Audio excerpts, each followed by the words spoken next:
Hello friends, welcome to my YouTube channel Richa Bora GS classes. आप सभी लोगों का स्वागत है, अभिनंदन है। और आप लोग कैसे हैं? ठीक है, तो हम पढ़ रहे थे इतिहास जानने के स्रोत।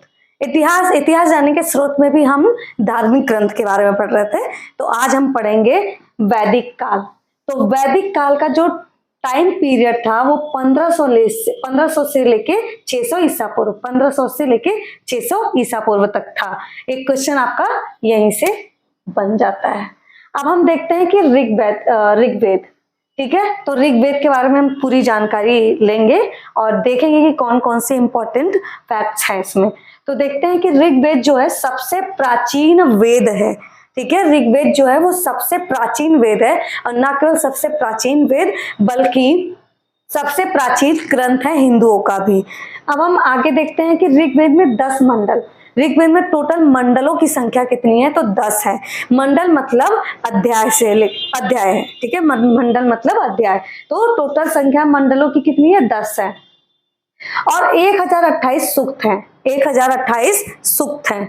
कितने सूक्त हैं? 1028 सूक्त हैं। आप ये मत सोचिए कि ये जो मैं बता रही हूँ कुछ भी ऐसे फालतू बता रही हूँ। ये सब क्वेश्चन आप कोई भी प्रीवियस ईयर पेपर किसी भी एग्जाम का उठा के देख लीजिए जिसमें जीएस आता हो, वो आप देखेंगे कि ये सारे क्वेश्चन आपको उसमें देखने को मिल जाएंगे, ठीक है। तो ऋग्वेद में टोटल कितने मंडल है? तो 10 मंडल है।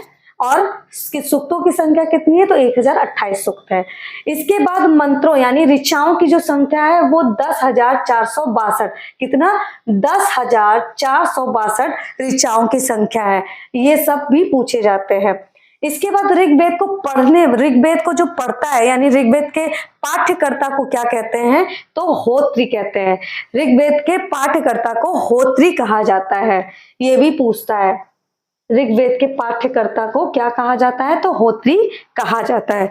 अब ऋग्वेद में इंपॉर्टेंट जानकारी क्या मिलती है कि ऋग्वेद में जो जानकारी मिलती है तो वो मिलती है आर्यों के राजनैतिक, ऐतिहासिक एवं ईश्वर की महिमा से संबंधित है ये ग्रंथ, ठीक है। आर्यों के राजनैतिक, ऐतिहासिक एवं ईश्वर की महिमा से संबंधित है ये ऋग्वेद।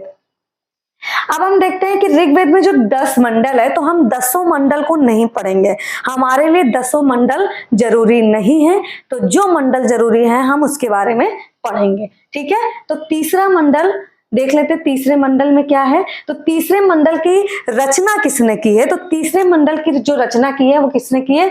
विश्वामित्र ने, ऋषि विश्वामित्र ने तीसरे मंडल की रचना की है। अब तीसरे मंडल में जो उल्लेख मिलता है, क्या मिलता है? तो तीसरे मंडल में गायत्री मंत्र का उल्लेख है, ठीक है। इसके बाद तीसरा मंडल जो है वो सावित्र यानी सूर्य देवता से संबंधित है। अब क्वेश्चन यही पूछ लेता है कि तीसरे मंडल की रचना किसने की है, ठीक है। एक क्वेश्चन तो यही बनता है कि तीसरे मंडल की रचना किसने की है? तो ऋषि विश्वामित्र ने की है। और तीसरा मंडल जो है ये भी पूछता है कि गायत्री मंत्र किस मंडल में मिलता है? गायत्री मंत्र ऋग्वेद के किस मंडल से संबंधित है? तो तीसरे मंडल से संबंधित है। और गायत्री मंत्र तीसरे मंडल में जो देवता का उल्लेख मिलता है वो सावित्र यानी सूर्य देवता का उल्लेख मिलता है, ठीक है। तीसरा मंडल सावित्र देवता को समर्पित है। अब हम देखते हैं कि 9वां मंडल, तो 9वां मंडल जो है वो सोम देवता से संबंधित है, ठीक है। 9वां मंडल जो है वो सोम देवता से संबंधित है। और 7वां मंडल, ठीक है, तो जो 7वां मंडल है वो 10 राज्य युद्ध से संबंधित है। 10 राज्य युद्ध से संबंधित है, यानी 10 राजाओं के युद्ध से संबंधित कौन सा मंडल है? 7वां मंडल जो है वो 10 राज्य युद्ध यानी 10 राजाओं के युद्ध से संबंधित है। अब इसके बाद देखते हैं कि 10वां मंडल जो है, 10वां मंडल में क्या है? वर्ण व्यवस्था, ठीक है। 10वें मंडल में क्या उल्लेख मिलता है? वर्ण व्यवस्था का उल्लेख मिलता है, यानी पुरुष सूक्त से संबंधित जो मंडल है, पुरुष सूक्त से संबंधित जो मंडल है वो 10वां मंडल है। क्वेश्चन पूछता है कि वर्ण व्यवस्था से संबंधित कौन सा मंडल है? वर्ण व्यवस्था से संबंधित कौन सा मंडल है? तो 10वां मंडल जो है वो वर्ण व्यवस्था से संबंधित है, ठीक है। अब ये वर्ण व्यवस्था क्या है? तो वर्ण व्यवस्था जो 4 जातियों का उल्लेख मिलता है, यानी कि ब्राह्मण हो गया, क्षत्रिय हो गया, वैश्य हो गया, शूद्र हो गया, इन सबसे संबंधित जो मंडल है वो 10वां मंडल है। अब देखिए कहानी है कि ब्रह्मा जो देवता थे, ईश्वर थे, यानी ब्रह्मा के मुख से ब्रह्मा जी के मुख से ब्राह्मण और भुजाओं से क्षत्रिय और जांघों से वैश्य और पैरों से शूद्र, ऐसा माना जाता है कि ब्रह्मा जी के मुख से जो निकले हैं वो क्षत्रिय निकले हैं, उनके भुजाओं से जो निकले हैं वो ब्रह्मा जी के मुख से जो निकले हैं वो ब्राह्मण निकले हैं, उनकी भुजाओं से जो संबंधित है वो क्षत्रिय है, उनके जांघों से जो संबंधित है वो आपके वैश्य हैं, और जो उनके पैरों से संबंधित है जो निकले हैं वो शूद्र हैं। यानी शूद्र जाति जो है इन सब बाकी लोगों की सेवाओं के लिए है। इसका उल्लेख मिलता है ऋग्वेद के 10वें मंडल में। अब देखिए ये जो वर्ण व्यवस्था है यानी ये जो जाति व्यवस्था है वो कर्म पर आधारित है। किस पे? कर्म पे आधारित है, जन्म पे आधारित नहीं है। इसका कर्म के आधारित मतलब ये है कि राजा का बेटा ही राजा नहीं बनेगा, यानी ब्राह्मण कुल में अगर कोई पैदा हुआ है, यदि अगर वो योग्य नहीं है तो वो ब्राह्मण नहीं कहलाएगा। यानी कर्म आपका जैसा रहेगा, कर्म के आधार पे ही आपकी जाति व्यवस्था निर्धारित की जाएगी। ठीक है, आगे हम देखते हैं। हाँ, एक चीज यहाँ पे ये है कि ऋग्वेद में गाय को क्या कहा जाता है। ठीक है, ऋग्वेद में गाय को क्या कहा जाता है? तो ऋग्वेद में गाय को अघन्या कहा जाता है। क्या कहा जाता है? अघन्या। इसका मतलब होता है, इसका अर्थ होता है जिसका वध किया ना जा सके। ठीक है, जिसका वध नहीं किया जा सकता है उसको अघन्या कहते हैं। अब ऋग्वैदिक काल में सबसे महत्वपूर्ण देवता कौन था? ऋग्वैदिक काल में सबसे महत्वपूर्ण जो देवता था वो इंद्र था। ठीक है, तो ऋग्वेद में कुल 250 बार इंद्र देवता का उल्लेख किया गया है। इंद्र देवता का जो उल्लेख है वो 250 बार मिलता है, और अग्नि देवता का जो उल्लेख मिलता है वो 200 बार मिलता है। यानी इंद्र के बाद जो दूसरे महत्वपूर्ण देवता थे वो अग्नि थे। ठीक है, अग्नि थे। ये हो गया ऋग्वेद से संबंधित महत्वपूर्ण बिंदु। अब हम देखते हैं यजुर्वेद। तो यजुर्वेद एकमात्र ऐसा वेद है जो गद्य एवं पद्य में लिखा गया है, यानी जो गद्य एवं पद्य से संबंधित वेद है वो यजुर्वेद है। क्वेश्चन पूछता है कि निम्नलिखित में से वो कौन सा वेद है जो गद्य एवं पद्य दोनों में है? तो यजुर्वेद ऐसा वेद है जो गद्य एवं पद्य दोनों में है।